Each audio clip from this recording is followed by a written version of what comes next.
let's talk about the best and worst books of 2025 so far.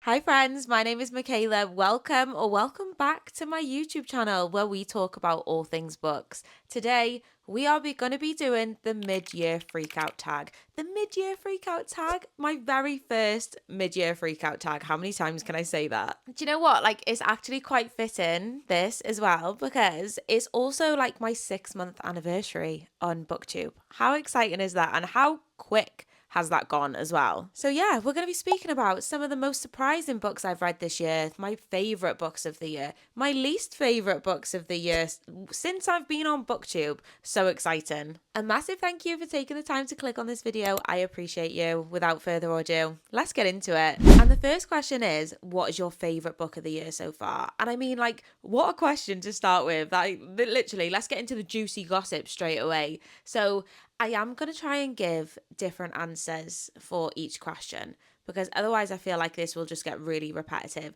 So I am really going to try and not, use the same books for different questions. So I'm going to cheat. I don't know how I can narrow it down. Okay, I have one very clear winner.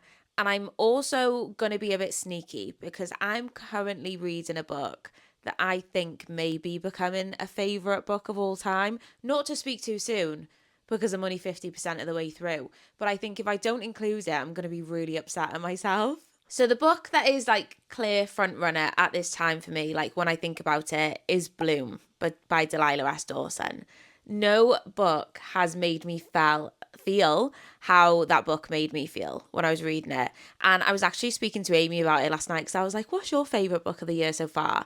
And she said Bloom because her opinions of it were exactly the same as me.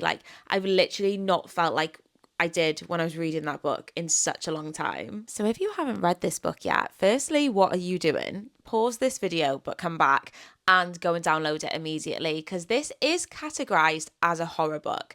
And it's it is definitely a horror, but it's I just don't know, cozy horror, cottagecore horror. Maybe that's what I would go with.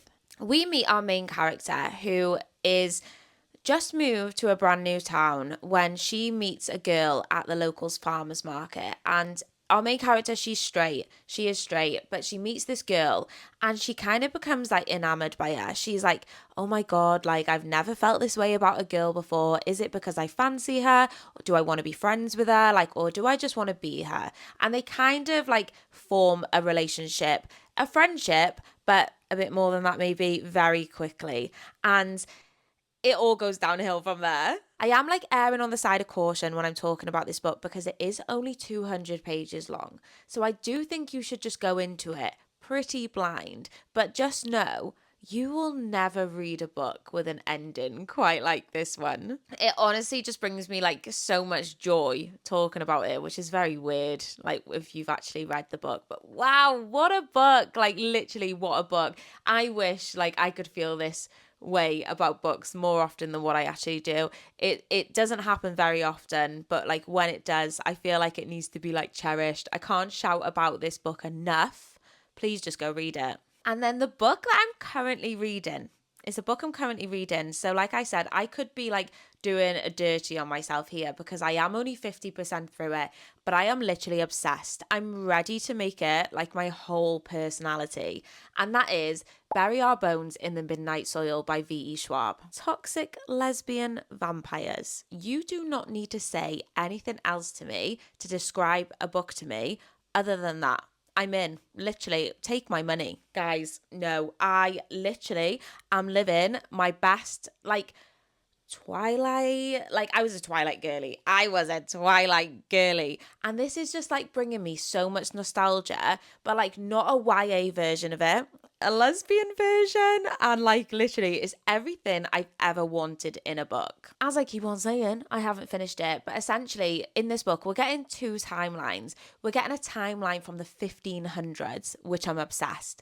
I love a historical setting, literally love it. So we're getting a timeline from the 1500s.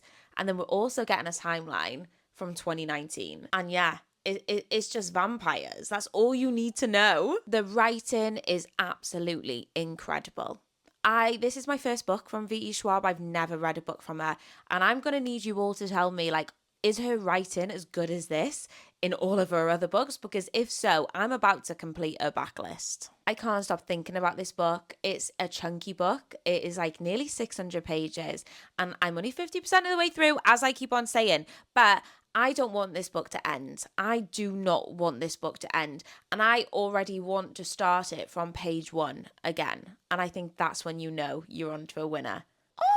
And I do have a special edition on the way. I had the special edition ordered before I'd even read the book, before I even like knew anything about it. So I just had a feeling, I just had a gut feeling. Question number 2 is the best sequel that you have read so far this year.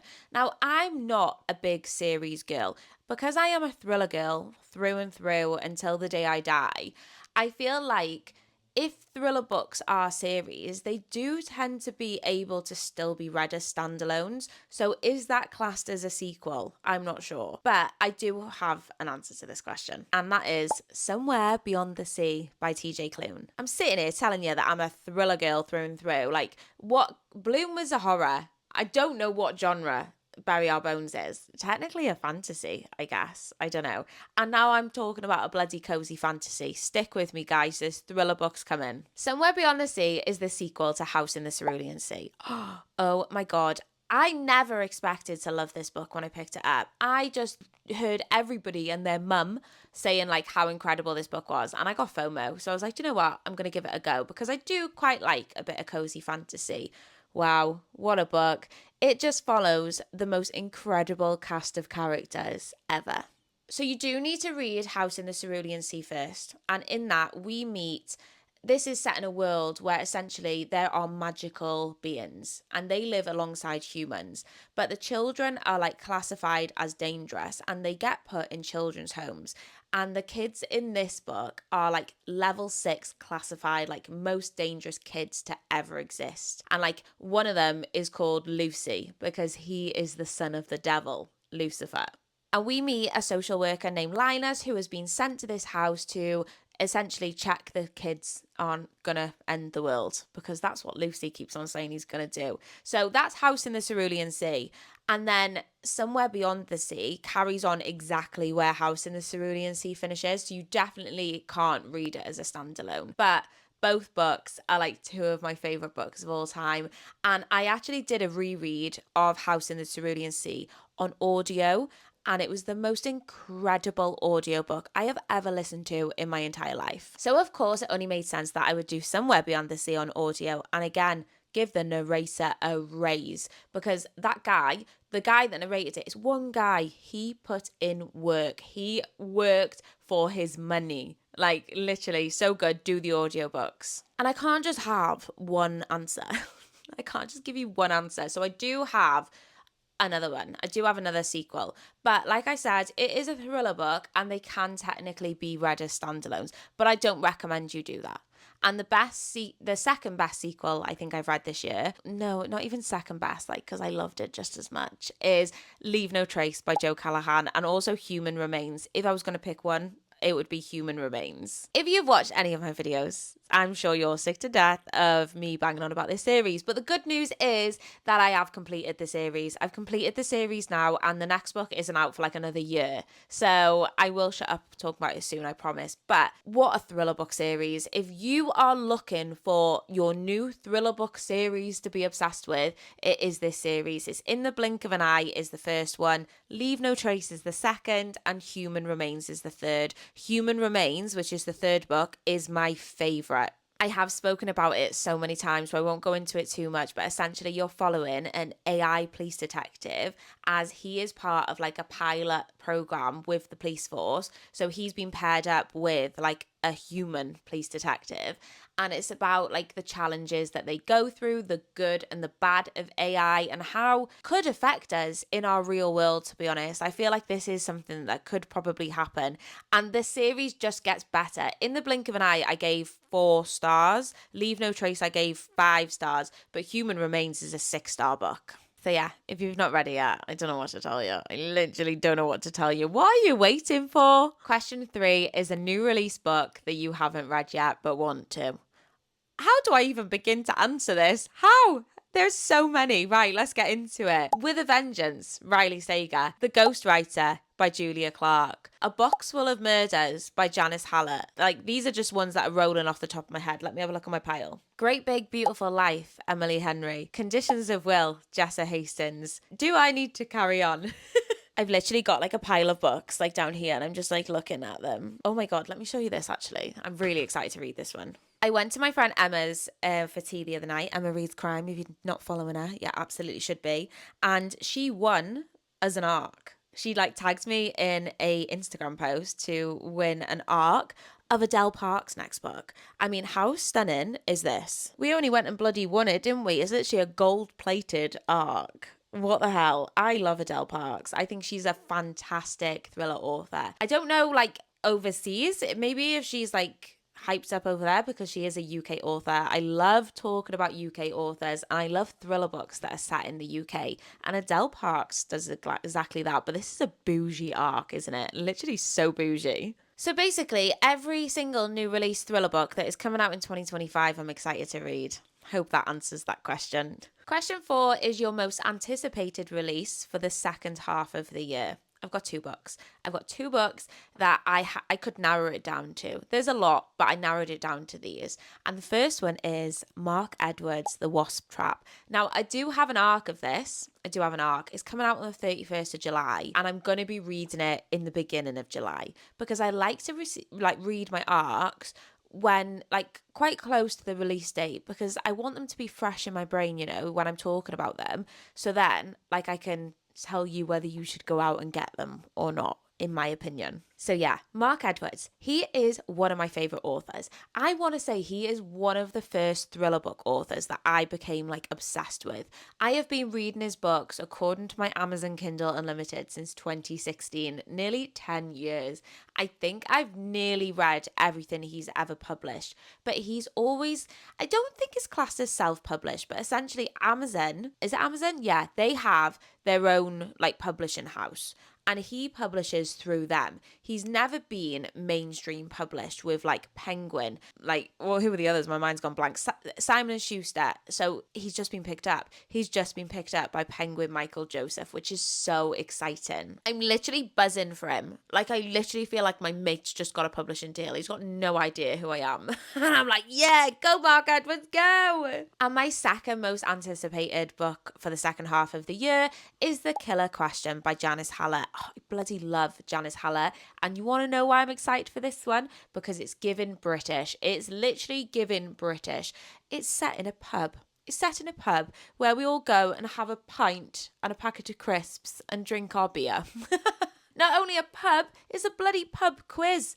Us Brits, we love a pub quiz. Literally love it. So Janice Hallett is known for mixed media. Like all her books are written in the form of mixed media, whether that's transcripts, interviews, emails, newspaper clippings. Like that's how she writes her books. So this is going to be no different. And it's following a group of people who are at the pub doing the pub quiz when of course one of them's going to end up dead. Mixed media books are my absolute favourite. I love them. I think they're so different. I think they're so easy to read and I always have a great time with Janice Hallett's books. So yeah, I've got this pre-ordered. Of course I have. Okay, getting into a bit of a negative one, but the next question is your biggest disappointment of the year so far. And again, I've got a few.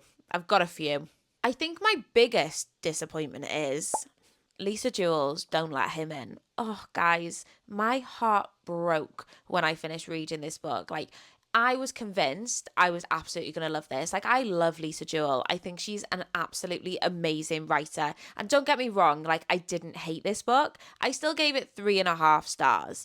But, like, it's not got a patch on her other work, in my opinion. Not just my opinion, actually. There were 7 of us who read this. We all buddy read it. And every single one of us rated it like 3.5 stars. It was just like an average book. After None of This Is True, which is like one of my favorite books from Lisa Jewell, and like her most recent like typical thriller release. She did release like a Marvel book, but this is like her most typical thriller release. I was expecting big things. I was expecting big things from Lisa, and this just felt so average. I felt like it was a story I'd read before. There was nothing unique about it. I don't think it was particularly twisty. I think it was way too long. And maybe 3.5 stars was a bit generous. So I went to an interview with Lisa Jewell before like this book was like properly announced, and she said she got her inspiration from The Tinder Swindler, and I feel like she really did get her inspiration from The Tinder Swindler. You could probably watch that Netflix series and just not read the book, and you'd feel the same. Because the crux of it is we're following a guy that's scamming women. He's your typical charmer, and he's just off scamming older women. That's it, really. I wouldn't recommend you run out and read it. And that makes me really sad because Lisa Jewell's one of my favourite authors. And I think maybe like after None of This Is True and like how incredible that book was, I just wanted a bit more, you know? I just wanted a bit more. And unfortunately, I didn't. Another disappointment was The Lamb by Lucy Rose, because I went into this knowing that it was a cannibalistic lesbian. Like, that couldn't be more perfect of a book on paper for me. But unfortunately, like, this just didn't hit for me. I felt like a message was being like hammered home to me, and that message unfortunately like didn't land for me.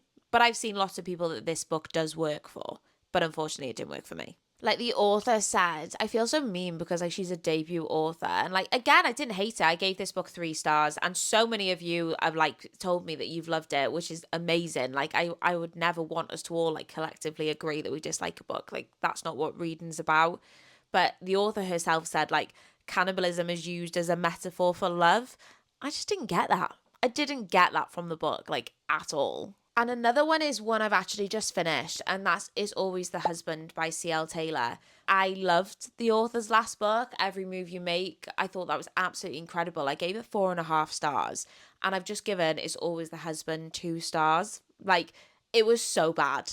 So bad, in my opinion. It felt so basic. It just felt like a normal, like, not even, like, it felt like a thriller plot that had been done 1,000 times. That's how it felt to me. Yeah, nothing that you would like. I would not recommend you read this book. That's what I'm trying to say. And like all the characters, they just felt so interchangeable. There were so many different characters in here, and they all just read exactly the same. I had no idea who was who. Like the twists felt like they came from nowhere. It felt like they were done just for the sake of it. Don't read it. I didn't even tell you what the book's about, but it's basically, it's in the title, isn't it? It's about a man that's been accused of killing his wife because it's always the husband, and then it's like school mum drama, like just for older women drama, and it just felt so silly, pointless, and a waste of time. Biggest surprise of the year so far. Okay, the first one is Ashley Flowers or Good People Here, because I genuinely went into this book thinking I wasn't gonna like it. I went into this book thinking I was gonna hate it based on what people had said. I bloody loved it. So that just shows you, doesn't it, really? Like, even if like you think you might hate a book, don't like, still give it a go, because I put this book off for a long time because what everybody was saying about it, I was like, no, there's no way I'm gonna like it. Oh my god, so good. I thought it was incredible. Maybe not incredible, I thought it was good. Like, it's not a favourite of all time, you know, but it was a big surprise. It was definitely a big surprise. I think it was like the small town vibes, like a journalist was investigating like a murder that she like was connected to because the girl that was murdered was like her friend when she was a child. And people said that like Ashley Flowers like basically took a lot of inspo from the JonBenet Ramsey case, which I think is why I thought I wasn't gonna like it. But like I can see why people say that for the beginning of the book, but like it does take a completely different direction. Like in the end, I have got the author's next book as well. It got delivered the other day, called, oh my god, what's that one called? The Missing Half. And like maybe I did enjoy it so much because I went into it with such low expectations. I do think that's like a very real thing. Like if you hype a book up so much in your head and then it's just a little bit disappointing, automatically that's then a massive disappointment because you expected such big things, and like maybe that happened to me vice versa with this, but regardless, I gave this book 4 stars, I think. Yeah, really enjoyed it. And another one which was a massive surprise to me was Gracie Hendricks' Witchcraft for Wayward Girls. I want to say that this was the first book I read this year, the first book, and oh my god, again, I went into this not knowing really if I was going to like it, because I'd read How to Sell a Haunted House by this author and I hated it. I literally hated it. So again, I think it's a case of I went into this book expecting to dislike it and I ended up absolutely loving it. I did actually read this in a reading vlog. It was my very first reading vlog I ever did on my channel. How crazy is that? So exciting. So Witchcraft for Wayward Girls is set, I think it's in the 1950s, where basically if you are unmarried and pregnant, you get girls got sent off to these homes, this actually happened, which blows my mind, to have their babies in secret, and then their babies given away, and then they are forced to go home and pretend like nothing ever happened. And initially when I found out the plot of that, I was like, should Grady Hendrix be writing about women's issues? Do you know what I mean? He's a man. You're a man. Are you going to get it? And he did the book so much justice. He had done so much research. You could feel it. This book was heartbreaking. It was gruesome at times because it is classed as a horror. Wow. Loved it. Now, I know I said I wasn't going to use the same book twice, and technically I'm not, all right? Technically I'm not, because the next question is your favourite new author that you've discovered this year. And of course it has to be Joe Callahan. It literally has to be Joe Callahan. How can it not be? How can it not be when all I do is bang on about this series? These are the only books I think that she's had published. So In the Blink of an Eye, Leave No Trace, and Human Remains. I sound like a broken record, I know, but there was no other answer I could give you. So yeah, I won't say any more of that, but she that was the only answer that felt fitting for that question. Okay, question 8 is your newest fictional crush. I haven't got one. I haven't. I've thought long and hard, guys. I've thought long and hard about this question, and I just haven't got one. Yeah, I don't know. I don't read massive amounts of romance, and yeah, I genuinely haven't got one. There is no answer to this question. So yeah, I'm really sorry about that. I'm a thriller girl. I can't I'm not going to have a crush on a bloody serial killer. Do you know what I mean? That's unhealthy. That's really unhealthy. Question number 9 is your newest favourite character. Again, I've got 2. My first one is Misty Divine in Murder in the Dressing Room by Holly Stars. Again, this was one of the first books I read this year so far, and it is a drag queen cozy mystery. For all my fans of RuPaul's Drag Race, I don't know what to tell you. You need to read this book. It is so good. Holly Stars herself is a drag queen, and this is her debut novel. And it is the start of a series, and it's the start of Misty Divine series. And I'm so happy because I absolutely loved Misty Divine. She is a drag queen who is working the London scene, and she has a regular spot in a club when one night she goes there to perform and her drag mum is found dead. So the police are investigating, but Misty Divine is I'm going to investigate this too. It was such a fun, low stakes mystery, but with a really good mystery plot as well as the amazing cast of characters. Oh, this book is so good, and I can't wait for the next one in the series. I think the paperback is coming out soon, but I don't like the paperback cover as much as I like the hardback. I'll put them both on screen because, yeah, what the hell? Why have they got rid of that stunning hardback cover, please? And my next favourite character is Tilly from I think it's called the Poe and Tilly series, Tilly and Poe. I think, yeah, Tilly and Poe by M.W. Craven. So this is the start of a new thriller book series. I've only read book 1, which is The Puppet Show. Incredible. Literally incredible. For all my Chris Carter fans, this one is for you because, wow. Oh, yeah, it's so good. I can't wait to carry on the series. Don't get it fooled though. This is a very dark police procedural thriller book. So Washington Poe, he's our police detective guy, and Tilly is she's not his sidekick because she's very clever. She is a very, very clever woman, and she works for the National Crime Agency as an analyst. So she's not a police officer, but I don't think it's explicitly said, but she is neurodivergent. But she is just one of the best characters. Like, if you've read Strange Sally Diamond or like Molly the Maid, she very much gives off those vibes. Like, she's very straight to the point. Like, everything is black or white, and like she says it how it is. And I just loved her, and I can't wait to carry on the series. I want to say there's like 7 books out at the minute. I've only read book 1, like I said, but I am going to be like prioritizing this series because I absolutely loved book 1 so much. And like also their friendship as well, like Tilly and Poe's, like it's not like romantic, you know, like, or at least it's not in book 1. I hope it's not going to go that way. I don't think it will. But like, yeah, their banter, like their friendship, it was lovely. God, can you imagine if I came on here and was like Perla from The Last Party? If you know, you know.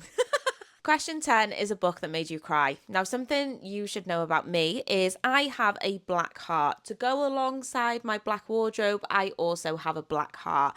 It takes a lot for me to cry. I'm not a crier, like, at all. So if a book makes me cry, just know it's really sad. It's really, really sad. And I think only maybe 2 have made me cry. One was like last week, and that was Taylor Jenkins Reid Atmosphere.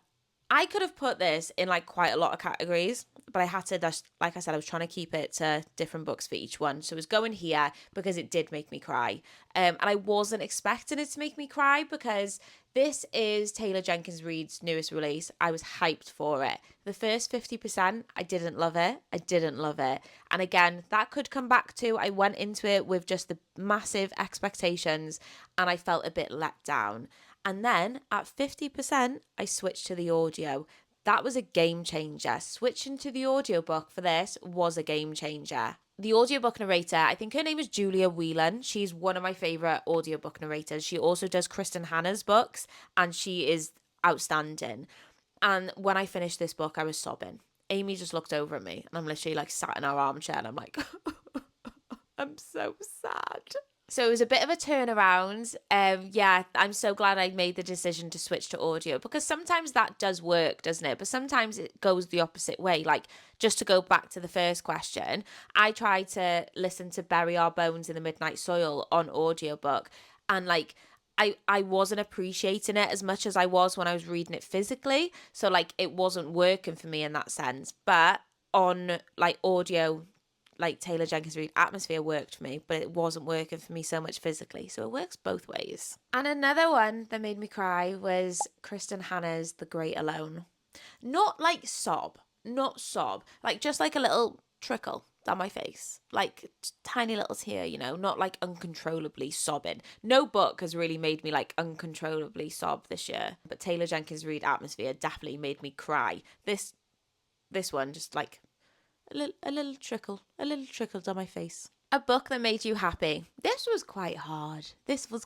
Actually, because like I said, I mainly read thrillers, and the thrillers, they're not designed to make you happy, are they? You're not supposed to really be having a happy ending. But I came up with one, and that is The Fellowship of Puzzlemakers by Samuel Burr. I don't feel like I've given this book the love it deserves on this channel. Like, I really, really don't think I've given it like the love it deserves because it's not a thriller, and I mainly talk about thrillers. It's like, where does this fit in my recommendations? So like, I would say it's a mystery. I'd say it's like a cozy mystery, but it just filled me with so much joy. And like, when I did pre-order this, I did think it was a thriller, and then I got the cover and it was like, bursting with hope, full of love, full of joy. And I was like, what the bloody hell have I pre-ordered? Anyway, I read it. Those blurbs were absolutely spot on. This follows a boy who was dumped on the doorsteps of the Fellowship of Puzzlemakers. So the Fellowship of Puzzlemakers are essentially like a commune of people who are the world or the UK's best puzzlers, like the people that do the crosswords in like the newspapers, like they design them. They design like games like, you know, like the Rubik's Cube and all that. He was left on the doorsteps of this home when he was a baby, and they raised him. This commune of puzzle makers raised him. One of the women was more like his mum than the others, and she has just passed away, and she has left him a series of puzzles to find out exactly where he came from. It's a story of found family. It's a story of that is bursting with hope. But you also do still have the mystery like aspect of it, which I think if you're a thriller lover, you will still enjoy, because we are trying to find out where he came from. And oh, guys, it was so good. It was so good. I actually only gave it 4.5 stars. And I feel like that was really shitty of me, actually. Really, really shitty of me, actually. Like, when I speak about this book, it makes me realize like how much I love it. It's definitely a 5-star book. It is. Question 12 is the most beautiful book you've bought so far this year. And the most beautiful book I've bought so far this year is not here yet, and I've not seen it, but I know it's going to be the most beautiful book that I'm going to buy this year. And that is the Illumicrate edition of Bury Our Bones in the Midnight Soil by V.E. Schwab. I'll put a picture on the screen. I can't wait for it to arrive. I want to say it's coming in like July, I think, or August. I am so bloody excited. Literally, I can't wait for it to come. I'm literally obsessed. It's going to be like taking pride place on my bookshelf. Like, it's going to be on display. But if we were to talk about like one I have here right now, let's have a look. What have we got? Did these come this year? I don't know if they did. Maybe. The House in the Cerulean Sea. These are the Illumicrate editions of that. That's beautiful, isn't it? Under the Whispering Door by TJ Klune. That's another Illumicrate edition. They came as like a set. Somewhere Beyond the Sea. That's a special edition of that. Rewitched by Lucy Jane Woods. I'm actually listening to this right now. Spoiler. And I'm enjoying it. I mean, look at the cat. Look at the cat. God, it's so cute. So yeah, they're the ones that like stick out to me as like the most beautiful books. But I think the Bury Our Bones, I technically have paid for it. So it is the most beautiful book I've bought. I've just not seen it with my own eyes yet. Also, shall I tell you how many books I've read so far this year? So as of today, I have read 69 books. 8 of them have been 5 stars, but my average rating is 3.42. That's a bit low, to be honest. I'd quite like it to be around 3.7, 3.8, hopefully by the end of the year. So hopefully we'll get the second half of this year, when we do like our end of year wrap up, I would like to see some improvement, please, on that average rating. And then the last question of this book tag is, what books do you need to read by the end of the year? And I mean, my old physical TBR, literally my whole physical TBR. I counted how many books were on like my physical TBR the other day, and it's like 150 something. So I'm definitely not going to be reading all of those by the end of the year. And I also have a lot of pre-orders. But like when I think of like a series maybe that I need to finish by the end of the year, Magnolia Parks, like the Magnolia Parks. I think I want to say I've read the first 3. There's 5 out. So I would like to read those before the end of the year. And also Conditions of Will by Jessa Hastings. I would like to read all of Jessa Hastings' books that she's got published by the end of this year. That's going to be my answer for that one. Along with, I want to say like I want to get 50 books at least off my physical TBR. That's a bit ambitious with all the pre-orders I've got coming and all the books I'm excited for. But that's what I'm going with, all right? I don't know if you can see them, but they're there. There's my Magnolia Parks books and Conditions of Will. And I'm just, yeah, I can't wait to read them. But like, they're the sort of books I love to like just sit and take my time and read and like really absorb them. And I love to annotate them. So they do take me a lot longer to read than like your typical thrillers. Because like, I just love Jessa Hastings' writing so much. I'm definitely not going to read 50 books off my physical TBR, like as it stands right now. I don't know who I'm trying to kid. Like if I do, I will buy my entire wish list. That's a bit of an incentive for me, isn't it? It's not going to happen. All right, guys. And that is the end of this video. That is my very first mid-year freak out book tag. I can't wait to do like next year's and like have this as like a thing every single year. I want to say thank you so much for spending this time with me. I hope you got like some insights into my favorite books, like ones you should probably skip. Please let me know if like you do this video, or let me know any answers to the questions in the comments. I would love to hear your answers. Thank you so much for watching, and I shall see you next time.